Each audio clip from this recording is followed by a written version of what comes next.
Balitaan po ng inyong lingkod na mayroong mga ipinamigay ng mga manok na nakita din sa mga post at tayo nga ay nakibalita sa mga barangay officials ng Barangay San Joaquin sa bayan ng Maria Aurora sa Aurora Province, at marami nga ang na-amaze o namangha o natuwa at napasana all sa pagmumudmud ng nasabing barangay at ng kanilang mga barangay officials sa kanilang mga kabarangay, mga residente.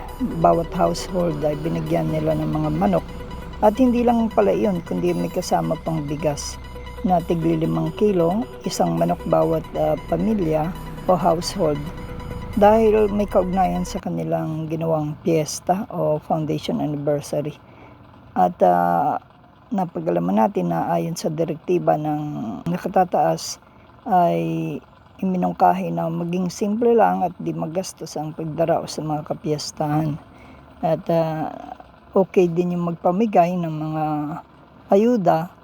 At yun nga, naisip nila na maliban sa 5 kilo na bigas, dagdagan ito ng manok na in-order nila sa Nueva Ecija at idinating nga nung madaling araw nung kapiyastahan, at ito ay ipinamudmud nung umaga matapos ang programa. At nasundan pa iyon nung tayo ay nagkaroon ng visitation sa ilan nating kapatid sa Panginoon sa nasabing barangay, at napag-alaman natin nung kumakain at tayo'y inimbita sa hapag ay ang naging ulam ay manok. At naikwento nila na galing daw sa barangay. Sabi ko, bakit kayo binigyan? Yan na raw yung bigay ng barangay na manok sa kapiyastahan nila. So, ibig sabihin, bagamat tapos na yung piyesta nung tayo ay nagtungo doon at pumisita, tayo ay napakain pa, at maraming salamat. At ganun din ay minabuti nating daanan si Kapitana upang hingan siya ng pahayag tungkol sa kanilang ginawang magandang action na ito sa kanilang kabarangay.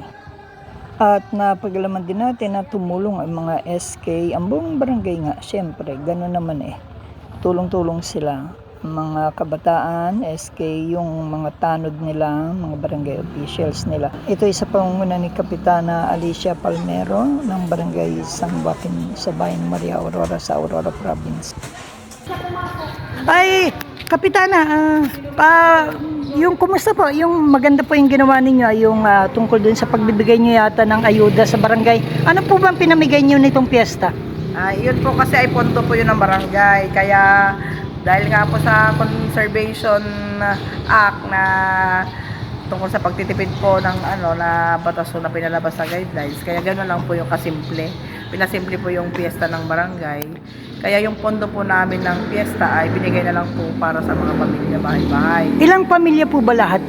Ngayon po ay nasa 750 families po. Lahat po yan nabigyan? Opo, lahat po nabigyan. So, yung may parang yatang hindi nabigyan pero yung pala, nandyan lang pala. Opo, nakita rin yung manok na nawawala. Opo. Nagsiksikan. Nabigyan po lahat. Manok at saka bigas po na 5 kilo. Okay, bahagi ng piyesta. Bawat pamilya po. Okay.